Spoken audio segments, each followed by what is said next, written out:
찬송하는 그대로 하나님 내 축복의 사랑이죠. 주님 그대를 사랑하시죠. 그대 성례의 아름다운 찬송 그대 원시의 향기로운 기도 그대가 바른가 나 위해서라도 주님의 이름도 가질 거예요. 주께 힘을 얻고 주께 힘을 얻고 태어나는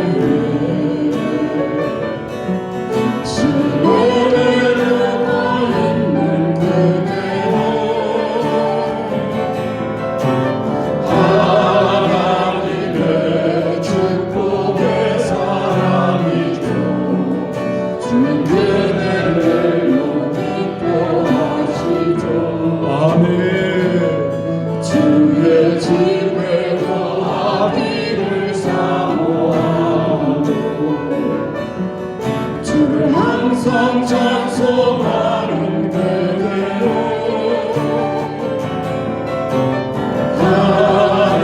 하나님의 축복의 사랑이죠. 주님 그대를 사랑하시죠. 그대 성기고 아름다운 찬송 그대 원시를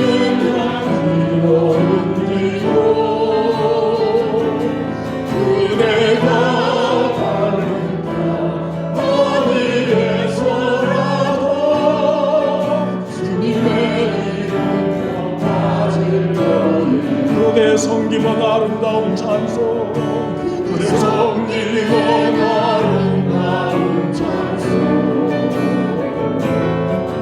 그대 한시은 향기로운 기도 그대가 밟는다 어디에서라도 주님의 이름도 가질 거예요. 오늘 우리에게 주시는 하나님의 말씀은 히브리서 4장 12절입니다. 히브리서 4장 12절을 같이 합독하시겠습니다. 하나님의 말씀은 살아있고 활력이 있어 좌우의 날선 어떤 검보다도 예리하여 혼과 영과 및 관절과 골수를 찔러 쪼개기까지 하며 또 마음의 생각과 뜻을 판단하나니. 아멘. 할렐루야. 생명의 귀한 말씀에 달고 오묘한 그 말씀, 여러분 우리 성도님들에게 바로 우리 주님의 말씀이 그 말씀인 줄 믿습니다. 우리 성도님들이 살아나고 우리가 살아나는 귀한 말씀의 역사가 오늘 말씀 가운데 있을 줄 믿습니다. 전 세계에 흩어져 있는 우리 그 유대 민족들을 다 합하면 약 한 1,520만 명 정도가 된답니다. 그 인구는 우리 세계 인구가 지금 한 79억 조금 넘는데요. 그 세계 인구 중에서 유대인들의 인구는 1%도 아니고 0.19%에 불과한 숫자라고 합니다. 그러나 그들은 전체 노벨 수상자 숫자로만 따져도 33%를 차지하고 있고, 여러분이 잘 알는 대로 세계 경제, 정치, 문화, 과학 등의 여러 분야에 막강한 영향력을 행사하고 있는 것 아니겠습니까? 여러분, 어떻게 이렇게 유대 민족이 이런 민족이 되었을까요? 이런 적은 숫자가 어떻게 이렇게 많은 역할과 많은 일들을 할 수 있는 것일까요? 여러분, 유대민족의 특징을 이야기할 때 유대민족은 책의 민족, 교육의 민족이다 이렇게 이야기를 합니다. 그래서 그들은 어려서부터 그들이 가장 중요하게 생각하는 구약 성경의 말씀을 묵상하고 암송하면서 더불어 그들은 성장을 합니다. 이 성경 말씀, 이 토라, 이 성경 말씀이 얼마나 그들이 중요하게 여겼던지 정통 유대인들을 보면요, 이 성경 말씀을 머리에 이렇게 딱 끼고 다니고 이렇게 딱 메고 다니는 그런 민족인 것입니다.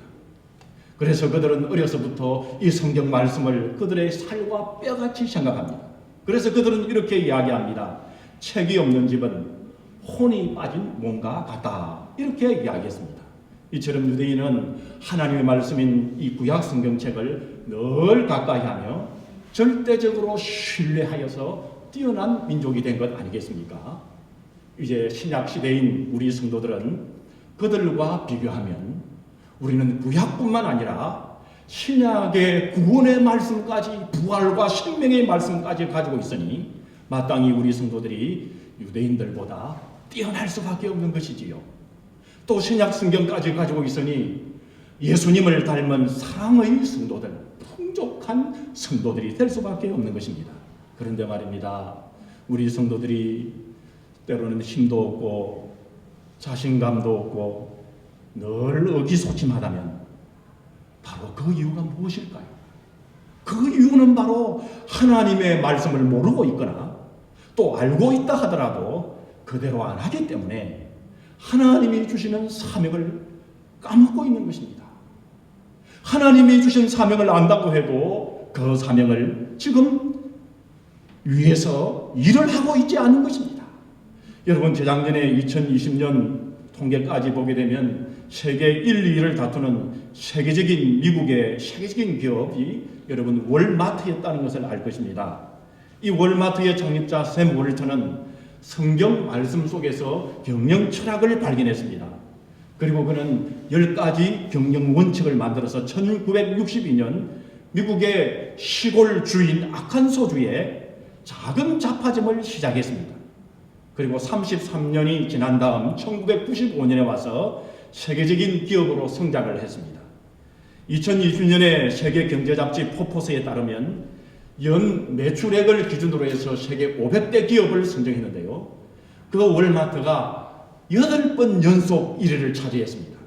1995년 이후 16번 세계 1위의 기업에 오르기 시작해서 이 월마트가 그렇게 시작했는데 그런 월마트인데 여러분 33년 만에 최고 기업에 오른 것이었습니다. 그런데 여러분 그의 사업 목표는 돈이 아니라 하나님 앞에 영광을 돌리는 것이고 사람들에게 봉사하는 것이라고 그런 그 원리를 성경에서 비결을 찾았다고 말했습니다. 샘 홀턴은 하나님 말씀의 위력을 알았고 말씀을 믿고 의지를 가지고 실천해서 하나님의 말씀이 능력이 있음을 오늘 현대시대에 증명한 한 인물 중에 하나에 불과한 것입니다. 여러분 오늘 본문 말씀 속에 보면 하나님의 말씀에는 바로 이 능력 가운데 4가지의 능력이 있다고 말씀하고 있습니다. 첫째는 오늘 본문 4장 12절 초반절에 보게 되면 하나님의 말씀은 살았고 운동력이 있어 라고 말씀을 합니다. 본문에서 이 운동력이란 헬라어로 에네레게스, 일을 하고 있다 이렇게 말씀하고 있습니다. 여러분 보십시오. 인류 역사를 보게 되면 수없이 많은 책들이 발행되어 왔지만은 에네레게스, 일을 하는 책은 하나님의 말씀인 성경책밖에 없는 것입니다. 이사야 5장 11절 말씀에 보면 내 입에서 나가는 말도 헛되이 내게 돌아오지 아니하고 나의 뜻을 이루며 나의 명하여 보낸 일에 형통하리라 말씀했습니다. 하나님의 말씀 속에는 형통함이 있다고 말하는 것입니다. 여러분이 형통함이라는 뜻은 성취한다는 뜻을 가지고 있습니다. 성취는 세상의 성공이나 세상의 부유함이나 세상의 명성을 뛰어넘는 말입니다. 이 성취한다는 말은 하나님 앞에 만족을 누린다는 말씀인 것입니다. 왜냐하면 하나님의 말씀은 에네레게스, 우리들 안에서 그 관절과 골수 안에서도 일을 하기 때문인 것입니다. 베드로전서 1장 23절 말씀에 보면 너희가 거듭난 것이 썩어질 씨로 된 것이 아니요 썩지 아니할 씨로 된 것이니 하나님의 살아있고 항상 있는 말씀으로 되었느니라 말씀인 것입니다. 여러분 우리가 구원받고 변화받는 것도 모두가 하나님의 말씀이 우리 속에서 일을 하기 때문인 것입니다.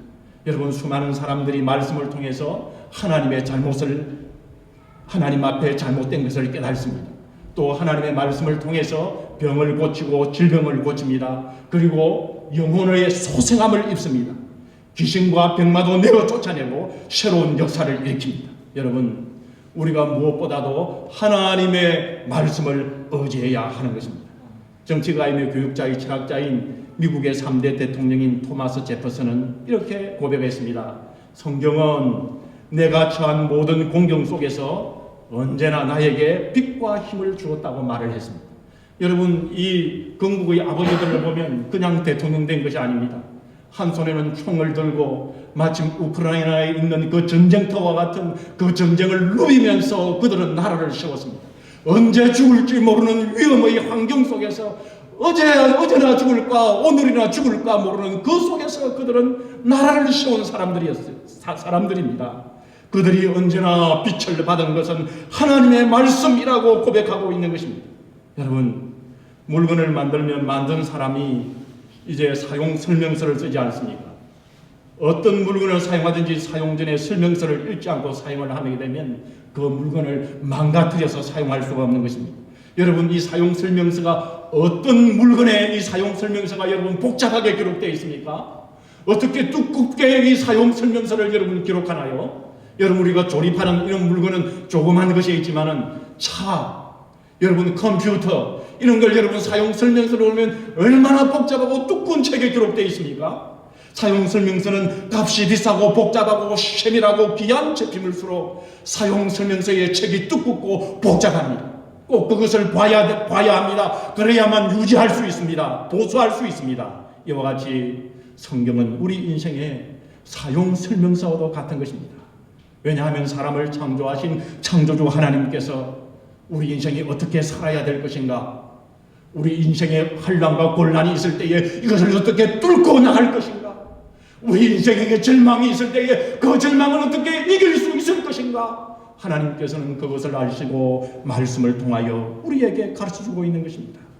하나님의 말씀의 능력을 모르는 사람의 인생은 불행한 인생이 될 수밖에 없는 것입니다. 여러분, 39살의 나이에 이 소아마비의 일종인 기행발해라는 증후군으로 인해서 두 다리가 마비되어 병에 걸려서 장애를 딛고 일어선 미국의 대통령을 여러분 알 것입니다. 이분이 20세기의 가장 위대한 인물 중에 한 분이라고 부르는 미국 제32대 대통령 루즈벨트 대통령인데요. 그는 이렇게 간증하며 고백했습니다. 성경은 능력의 셈이다 라고 고백했습니다. 성경은 우리 인생에 필요한 모든 것을 공급합니다. 기쁨을 공급하고 소망도 공급하고 사랑과 희망과 능력이 모두 성경을 통해서 우리에게 진실로 주고 있습니다. 캐나다와 우리 조국 대한민국의 정치 지도자들도 미국의 32대 대통령 루즈벨트처럼 성경은 능력의 셈이다라고 고백하는 정치 지도자가 많이 나오면 좋겠습니다. 하나님의 말씀대로 해서 부정부패가 없는 정직한 정치 지도자가 되었으면 좋겠습니다. 우리 믿는 성도님들 중에서도 사업을 하며 비즈니스를 할 때에, 그리고 주님 안에서 살아나갈 때에 하나님의 원리대로, 말씀의 원리대로 살면 좋겠습니다.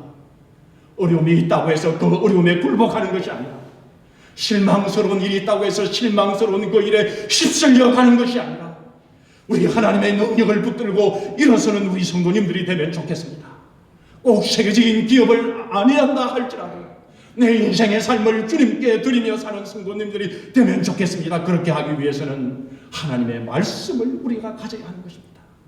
하나님의 말씀을 나의 영생의 말씀으로 삼아야 하는 것입니다. 오늘 내가 함께 식사는 못한다 할지라도 하나님의 말씀을 가지려고 몸부림치는 우리 성도님들이 되면 좋겠습니다. 우리의 모든 캐나다와 한국의 국민들, 한국의 우리 백성들도 성경의 원리대로 배경대로 말씀을 살면 좋겠습니다. 이 사회가 남녀 결혼도 영리로 하지 말고, 성경 말씀에는 영리로 그렇게 하지 말라고 분명히 말씀했는데, 남자와 여자가 부부가 되고 하나님 앞에 생육하고 번성하는 법을 준수하면 좋겠습니다. 남자와 남자와 여자와 여자끼리 그렇게 하는 것이 아니라, 그것을 좋아하는 법이 아니라 이 나라 정치가들이 성경 말씀을 기준으로 삼고 배경을 삼아서 그런 법을 치워버리면 좋겠습니다. 여러분, 오늘 본문 히브리서 4장 12절 후반절에 보면 좌우의 날선 어떤 것보다 예리하다고 말씀하고 있습니다.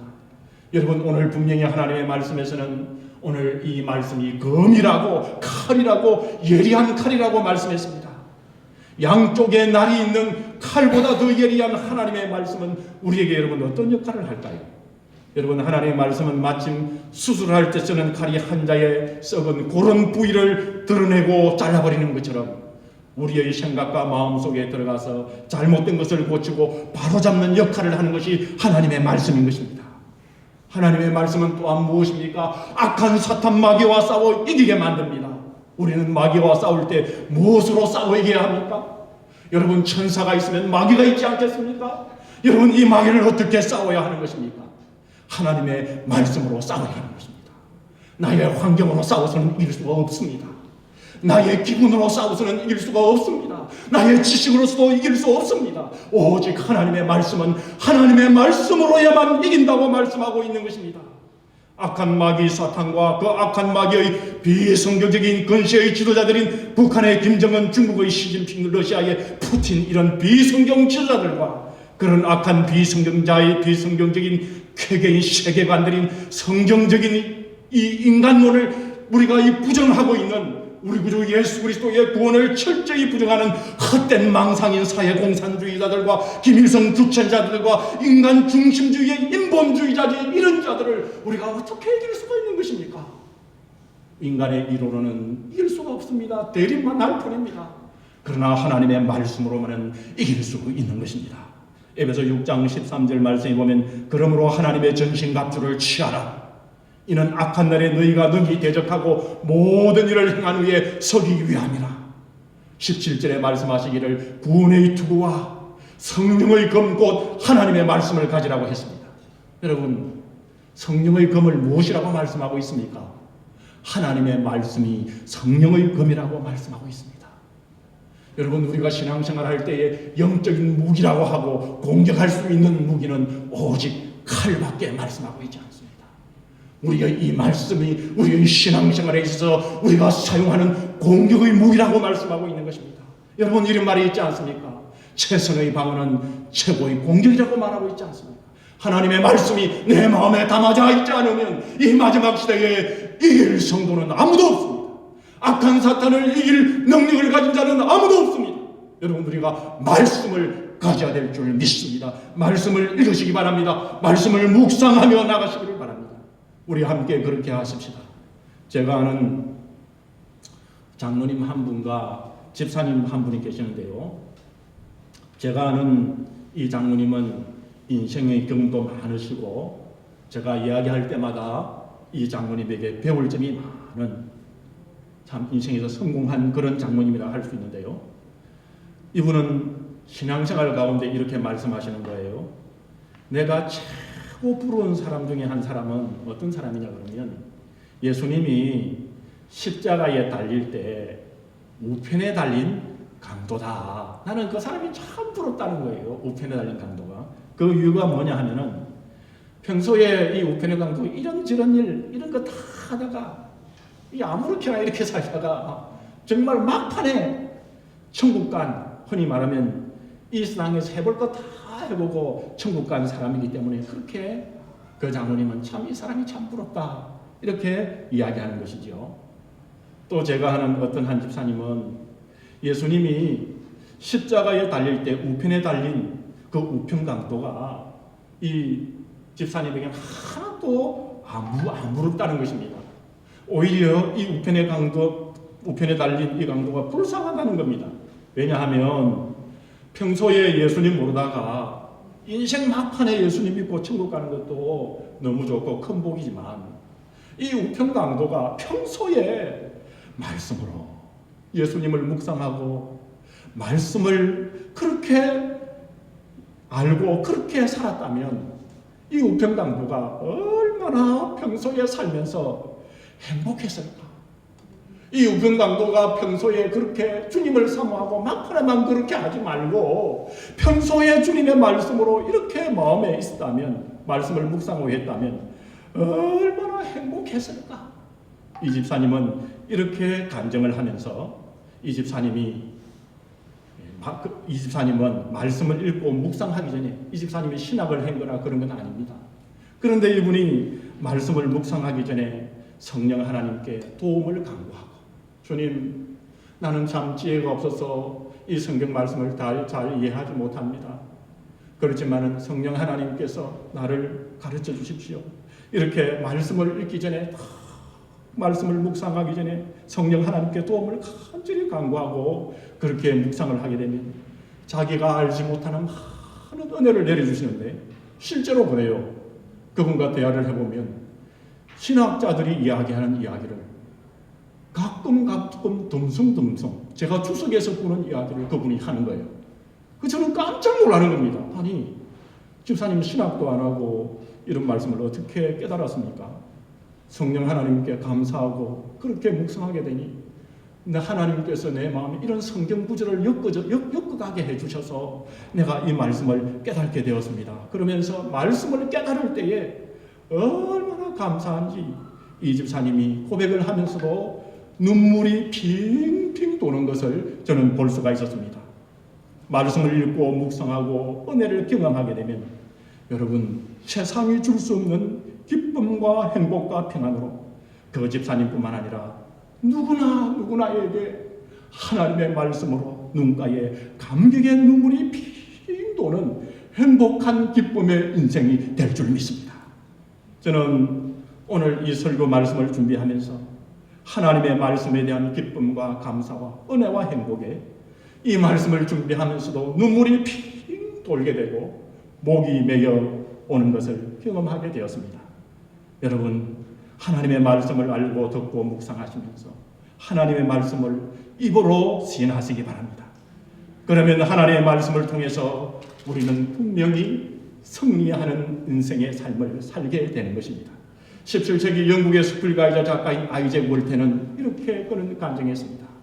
나는 성경을 읽을 때마다 죄가 사라진다. 그렇지 아니하면 그것을 이겨낼 무기를 얻지 못한다 라고 간증했습니다. 여러분 이것은 어떤 사람도 제외하지 않습니다. 누구나 마찬가지입니다. 하나님의 말씀을 통해서 죄악을 알게 됩니다. 하나님의 말씀을 통해서 그 죄악을 물리치게 됩니다. 하나님의 말씀을 통해서 그 죄악과 싸워 승리할 수 있습니다. 하나님의 백성으로서 말씀대로 승리할 수 있습니다. 여러분 말씀대로 우리가 함께 할 때에 우리의 모든 나라도 승리하게 되는 것입니다. 말씀이 우리의 기본이 되어야 하는 것입니다. 세계에서 신사의 나라라 하고 해가 지지 않는 나라라고 불리었던 나라가 여러분 영국 아닙니까? 잉글랜드. 그런데 영국은 원래 바다에서 해적질을 하던 앵글로 색선족입니다. 바다의 도둑들이었던 그들이 어떻게 신사의 나라, 조직과 질서가 있는 나라가 되었습니까? 그것이면 어디에서 났습니까? 영국의 역사에 들어가 보면 그 역사 속에 성경이 있었다는 것을 알 수가 있습니다. 여러분 원래 게르만족은 어떤 민족입니까? 칼을 들고 설치던 산적이었습니다. 그런데 이 민족이 세계에서 가장 정직하고 부유한 독일 민족이 되지 않았습니까? 이 독일의 이 게르만 민족에 들어가 보면요, 이 게르만 민족 속에 성경이 그 속에 있었음을 여러분 알 수 있습니다. 1607년에 시작된 미국 이민이 1787년에 와서 미합중국 헌법이 발표가 되었습니다. 나라가 세워졌습니다. 나라가 세운 지 233년의 짧은 역사를 가진 다민족 국가를 경영하기라는 것은 여러분 많이 어렵습니다. 그런데 그 국가가 이 미국이 어떻게 2차 세계대전 후 80년 동안 세계 최고의 최강 국가가 되었겠습니까? 미국을 건국할 때 건국의 아버지들은 그들의 건국 이념과 자유민주주의의 정치 이념의 배경이 성경 안에서 교회 안에서 생겨난 것입니다. 성경과 교회를 떠나서는 설명할 수 없는 배경을 가지고 있습니다. 여러분 우리가 그 중에 하나 예를 보게 되면 미국 대통령이 취임할 때 취임 선서를 성경에 손을 얹고 선서하지 않습니까? 그러나 아무리 이런 미국이라 할지라도 하나님의 말씀을 떠나면 아무리 강한 미국이라도 쇠퇴하고 말 것입니다. 인구가 많다고 해서 땅이 넓다고 해서 세계 최강 국가가 된다고 해서 국가라 하더라도 말씀을 떠나게 될 때는 아무런 힘도 발휘하지 못할 것입니다. 남미나 중국이나 러시아와 같은 나라 많은 인적 물적 자원이 있지만 세계 최강의 국가가 되지 못했습니다. 왜냐하면 성경을 읽고 성경 말씀대로 기초를 두고 사는 나라만이 보편적인 체계와 윤리와 세계관을 가지는 세계 최강 국가가 될 수 있기 때문입니다. 여러분 한 나라의 소망, 한 지역의 소망, 한 가정의 소망은 어디에 있어야 합니까? 그것은 바로 하나님의 말씀에 있어야 하는 것입니다. 우리 지도자들이 성경을 읽고, 먼저 예수 믿는 사람들이 성경을 읽고, 사업하는 사람들이 성경을 읽고, 온 국민이 성경 말씀을 읽고, 부모가 성경을 읽고, 자녀들이 성경을 읽는 가운데 성령의 검인 하나님의 말씀을 깨달았을 때에 여러분, 우리가 속한 공동체가 살아날 줄 믿습니다. 우리가 속한 공동체가 새롭게 되는 것입니다. 여러분, 새롭게 되고 살아나고 복을 받는다는 것은 부자가 되고 잘 사는 것을 뛰어넘는 것입니다. 하나님의 말씀을 가지게 되면 영적인 교제를 친밀하게 나누는 것입니다. 우리 예수님이 뭐라고 말씀하셨습니까? 천국이 어디에 있습니까? 라고 말할 때 우리 예수님께서는 너희 중에 천국이 있느니라고 말씀하고 계십니다. 무슨 말씀이십니까? 예수님을 믿는 가운데 성경 말씀을 기본으로 표준으로 삼고 함께한 사람들이 모여있을 때 영적인 교제가 친밀히 이루어지고 사랑으로 하나가 되는 그곳에 바로 천국의 삶이 이루어질 수 있음을 말씀하고 계시는 것입니다. 우리가 볼 수 있는 눈에 보이는 아름다움이 이루어질 수 있다는 그 관계를 설명하시고 계시는 것입니다. 여러분, 하나님의 말씀을 기준하여 하나님의 말씀 속에서 우리의 가정을 새롭게 세팅하십시다. 내 마음의 생활, 내 하루의 생활을 새롭게 세팅하십시다. 오늘 본문 히브리서 4장 12절 중반절에 보면 홍과 영과 및 관절과 골수를 찔러 쪼개기까지 하라며 말씀하고 있습니다. 하나님의 말씀은 우리의 홍과 영과 관절과 골수의 능력을 행사하고 침투한다고 말씀하고 있습니다. 이 말씀은 사람의 영혼과 정신과 그리고 머리에서부터 발끝까지 하나님의 말씀이 들어가면 그 사람에게 하나님의 치료의 능력이 영육간에 나타난다고 말씀하고 있습니다. 여러분, 성경을 보십시오. 구약 성경도 마찬가지지만 우리가 신약에 있는 성경들을 보게 되면 우리 예수님께서 하신 그 능력, 제자들이 하신 능력을 쭉 보지 않습니까? 마태복음 8장 16절 한 장에만 하더라도 그 위에 쭉 보게 되면 귀신이 들린 자를 우리 주님께 많이 데리고 나왔습니다. 그때 예수님께서 말씀으로 귀신을 쫓아내시고 병든 자를 다 고치신다고 말씀했습니다. 마태복음 9장 이하에 보면 중풍병자도 고침을 받고 벙어리도 고침을 받고 귀머거리도 듣게 되고 죽은 나사로도 살아나고 안전병이도 일어나게 되었습니다. 모든 질병 각종 빙자들이 다 고침을 받고 죽은 자도 살아났습니다. 그런데 하나님께서는 이런 모든 역사를 일으키실 때에 기록된 하나님의 말씀을 통해서 역사하신다고 말씀하셨습니다. 우리 주님께서도 이 말씀은 하나도 땅에 떨어지지 아니한다고 말씀하고 계시는 것입니다. 우리 주님이 다시 오시는 그날까지 이 말씀은 1.1핵이라도 변하지 않는다고 말씀했습니다. 이 말씀을 읽고 의심하는 자가 되지 말아야 합니다. 믿고 승리하는 자가 되어야 됩니다. 그래서 우리 예수님께서는 나를 믿을 때에 이 산을 들어서 바다에 던지는 능력을 믿는다고 말씀했습니다. 오늘 우리 말씀의 성도님들이 이 마지막 시대에 살아가면서 혼란스러운 이 땅에서 주님의 말씀을 붙들어야 합니다. 다시 한 번 더 주님의 말씀을 우리가 붙드시기를 바랍니다.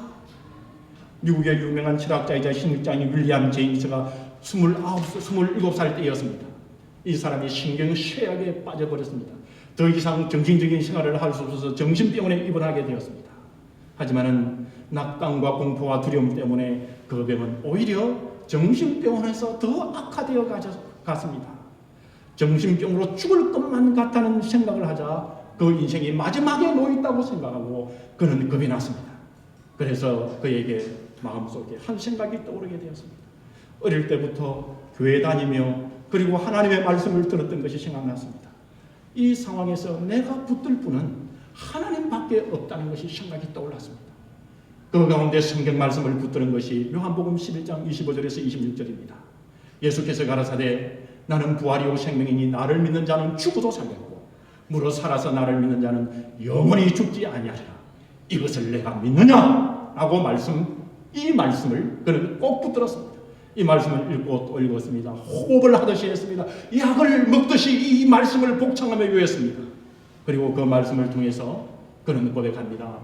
약을 통해서 아니라 서서히 정신병에서 이 말씀을 먹음으로 고침을 받았다고 고백했습니다. 그는 이렇게 해보였습니다.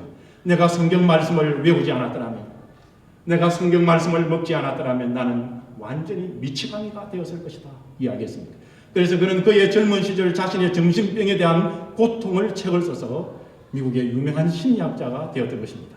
여러분, 하나님의 말씀을 읽고 입으로 시인하고 그 말씀을 통해서 살 때 그 말씀은 우리에게 운동력이 있어서 마치 칼처럼 예리하게 찔러 쪼개 수술을 해주시고 회복시켜 주시고 역사해 주시는 것입니다.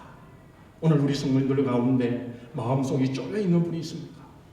오늘 우리 성도님 가운데 어려움에 부딪혀 있는 분이 있습니까? 겨우겨우 신앙생활 하시고 있는 분이 있습니까? 다시금 돌아서시기 바랍니다. 다시금 말씀 속에 들어가서 그 말씀을 붙들고 하나님의 말씀을 붙들고 다시 일어나시기 바랍니다. 여러분, 오늘 이 밴쿠버 이 땅이 다시 일어나는 비결은, 우리 교회가 능력을 입어 힘을 입는 비결은 말씀밖에 없는 것입니다. 오늘 보면 히브리서 4장 12절 후반절에 보면 마음의 생각과 뜻을 감찰한다고 말씀했습니다. 여러분, 이 감찰한다는 것은 우리의 마음과 생각과 뜻을 여러분 심판하신다라는 말씀으로 바꾸어 볼 수 있습니다. 잠언 16장 2절 말씀에 보면 사람의 행위가 자기 보기에는 모두 깨끗하여도 여호와는 심령을 감찰하시느니라 말씀했습니다. 하나님께서는 우리 모든 것을 아시기 때문에 우리는 하나님을 속일 수 없습니다. 왜냐하면 하나님의 말씀은 우리를 감찰하시기 때문입니다. 하나님의 말씀이 우리 속에서 우리를 향하여 말씀하고 계십니다. 우리가 잘 아는 세계적인 부흥사인 빌리 그레함 목사님은 이렇게 이야기했습니다. 인간의 범민의 99%는 성경을 읽지 않는 데 있다 말했습니다. 여러분, 놀라운 말씀 아닙니까? 여러분, 주일날 한 번 설교 듣는 것으로 우리의 영혼을 만족시킬 수 없습니다. 주일날 한 번 말씀을 듣는 것은 내가 다시 한 번 더 나아갈 수 있도록 다시 부스팅 시키는 것이지, 주일 한 번 설교 말씀을 듣고 일주일간 여러분 승리함을 이겨낼 수 있는 양이 부족합니다. 그렇기 때문에 우리 성도님들은 항상 나에게 호흡이 되고 나에게 양식이 되는, 피가 되는, 이 능력이 되는 이 말씀을 여러분 묵상하셔야 됩니다. 그 집사님처럼 말씀 묵상을 통하여 신학자들이 하지 못하는 말씀, 깊이 있는 말씀도 성령 하나님께서 우리의 마음을 울리게 하셔서 이 말씀을 주시고 우리를 이길 수 있는 능력을 베풀 줄 믿습니다. 오늘날 많은 사람들, 교회 나온다고 하지만 많은 사람들을 보십시오. 많은 신문을 읽고 많은 유튜브도 보고 많은 TV도 보면서 성경을 읽지 않습니다. 성경의 모든 일들은 다 할 수 있을지라도, 세상의 모든 일들은 다 할 수 있을지라도 하나님의 말씀이 없으면 이 세상 생각으로 다 차게 됩니다. 여러분, 세상의 모든 일은 다 할 수 있을지라도 하나님의 말씀이 없으면 인생의 범민으로 살아갈 수 없습니다. 인생의 두려움 때문에 살아갈 수 없습니다. 아무리 세상의 것이 꽉 찬다 할지라도 외로움 때문에 살아갈 수 없습니다. 교만해서 보기가 엉망입니다. 오늘 말씀이 없는 사람들이 걱정하고 근심하고 부정적에서 원망하고 불평하고 얼마나 오늘 많은 소식으로 가득 차 있는지요. 오히려 이런 많은 것 때문에, 많은 정보와 많은 뉴스 때문에 오히려 그저 스트레스가 될 뿐입니다. 여러분, 과거 같으면 우크라이나의 전쟁이라든지 지구 반대편의 전쟁이나 하면은 한참 있다가 소식이 들리고, 그리고는 전쟁이 끝날 쯤 돼서 소식이 들리지만 지금은 어떻습니까? 일어나는 그것을 바로 즉각 보게 되니 여러분 살겠습니까? 살아갈 수 있겠습니까? 여러분 스트레스가 되지 않습니까? 힘든 사람 보고 어려운 사람, 아이고 탱크 앞에 서서 이렇게 막는 사람 보면 차가 깔리면서 그렇게 해서 오히려 스트레스가 우리에게 얼마나 많은지, 내가 꼭 잘못하지 않는다 할지라도 얼마나 많은 스트레스가 우리에게 있는지. 그래서 현대인들은 스트레스 때문에 질병이 많다고 하지 않습니까? 여러분, 오늘 우리 목사님들이나 장로님들이라 할지라도 어떤 직분을 가졌다 할지라도 머릿속에 있는 말씀만으로도 부족합니다. 머릿속에 있는 말씀이 가슴으로 내려가야 됩니다. 이 마음속에 있는 말씀이 우리의 이 가슴에, 이 마음에 담겨져 있어야 합니다. 그리하여 하나님의 말씀이 주시는 혜택을 풍족히 누려야 될 줄 믿습니다. 성령 하나님께서는 말씀의 금으로 역사하시는 역사를 통하여 우리의 이 마지막 시대에 이 우리를 살려주시는 것입니다. 힘을 우리에게 주시는 것입니다. 능력 가운데 살아가게 하시는 것입니다. 누구든지 말씀을 믿고 묵상하고 입으로 신하고 그 말씀대로 순종하는 사람에게 하나님의 말씀이 주시는 기쁨과 평안과 위로와 고침과 회복과 참 행복을 이 땅에서도 마음껏 누리는 성도님들이 될 줄 믿습니다. 하나님의 말씀을 묵상한 그 집사님을 통하여 나타나는 기쁨과 행복과 능력이 오늘 우리들 속에도 동일하게 주실 줄 믿습니다.